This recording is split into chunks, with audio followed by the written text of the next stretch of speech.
Hi, எப்படி இருக்கீங்க? இன்றைக்கி நான் ஒரு ஸ்பெஷலான ஒரு ஸ்நாக்ஸ் பண்ணலான்னு நினச்சேன். அதனால இன்றைக்கி நான் சூஸ் பண்ணியிருக்கிறது இதயம் வழங்கும் முந்திரி பக்கோடா. அதில் என்னங்க அப்படி ஒரு ஸ்பெஷல் அப்படின்னா, இந்த முந்திரி பக்கோடான்றது வந்து எல்லாருக்கும் ஒரு ஃபேவரெட். ஏன்னா முந்திரியே ஒரு ஃபேவரட்டான ஒரு நட்ஸ் தான். அதிலும் ஒரு பக்கோடா, ஒரு ஸ்நாக்ஸ் பஞ்சி டேஸ்ட்டில் பண்ணால் அப்படி இருக்கும்.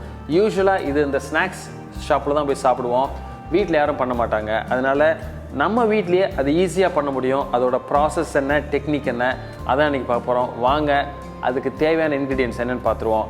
ஐ am chef Sundar. Welcome to ரெசிபிச்செக்கர்.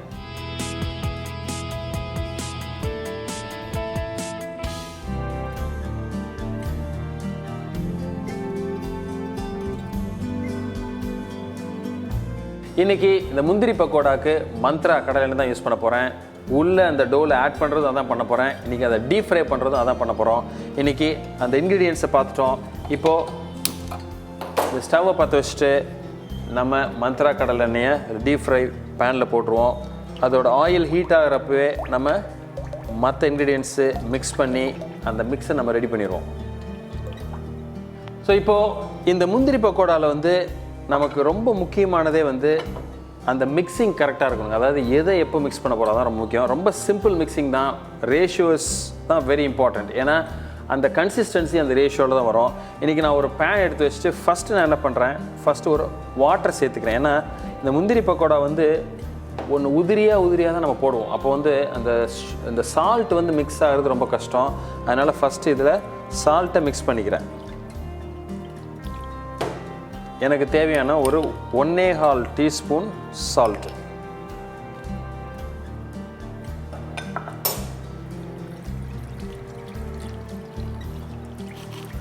So இப்போது அந்த சால்ட் நல்லா கரைஞ்சி டிசால்வ் ஆயிடுச்சு. இப்போ நான் என்ன பண்ணுறேன், ஒரு 3லேருந்து 4 டேபிள் ஸ்பூன் அளவுக்கு கடலெண்ணெய், மந்த்ரா கடலெண்ணெய் இன்றைக்கி ஆட் பண்ணுறோம்.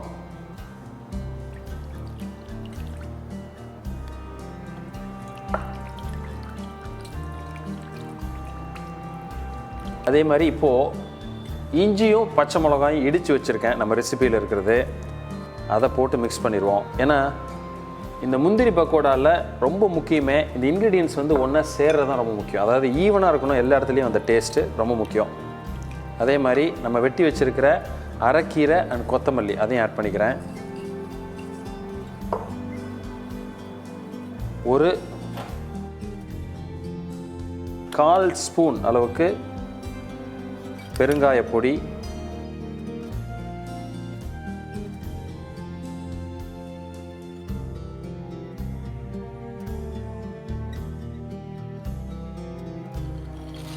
முந்திரி ஆட் பண்ணிடுறேன்.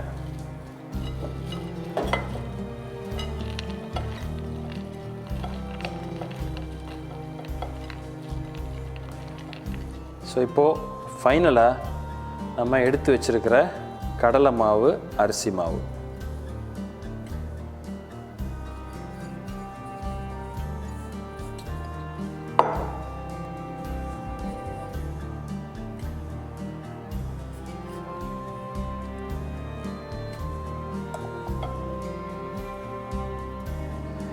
இது ஃபஸ்ட்டு உதிரியாக இருக்கும். நம்ம வேணுங்கிற அளவு தண்ணி தொளிச்சு ஃபைனலாக அது நம்ம போடுற அளவுக்குள்ள ஒரு கன்சிஸ்டன்சி கொண்டு வந்துடலாம்.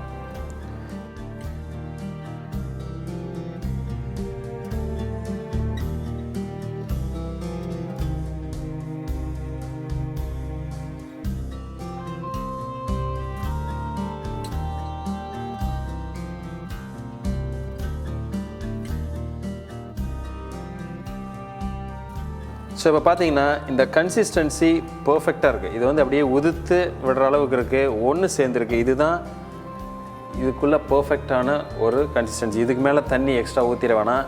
ஸோ இந்த ஸ்டேஜில் அப்படியே அழகாக நம்ம இதை ஃப்ரை பண்ணி எடுக்கலாம்.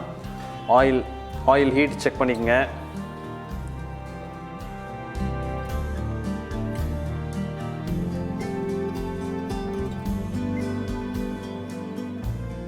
ஸோ இதை இப்படி கையில் எடுத்து ஜஸ்ட் உதுத்து விடுறோம்.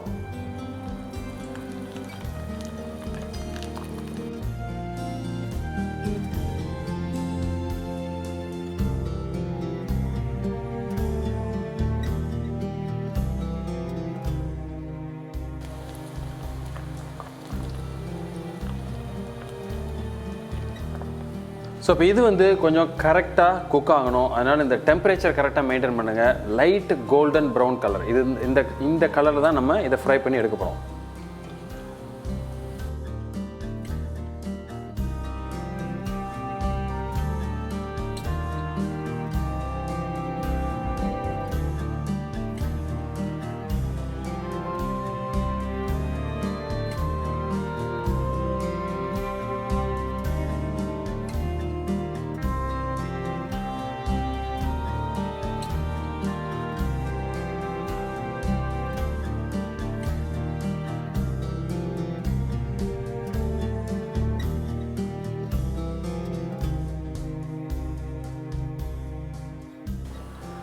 ஸோ பர்ஃபெக்டாக இன்றைக்கி ஒரு முந்திரி பக்கோடா.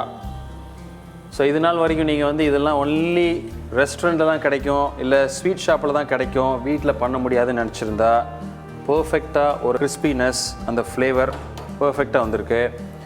இன்றைக்கி நம்மளே அந்த டிப்ஸ் அண்ட் டெக்னிக்ஸோட ஒரு பியூட்டிஃபுல்லான முந்திரி பக்கோடா பண்ணியிருக்கோம்.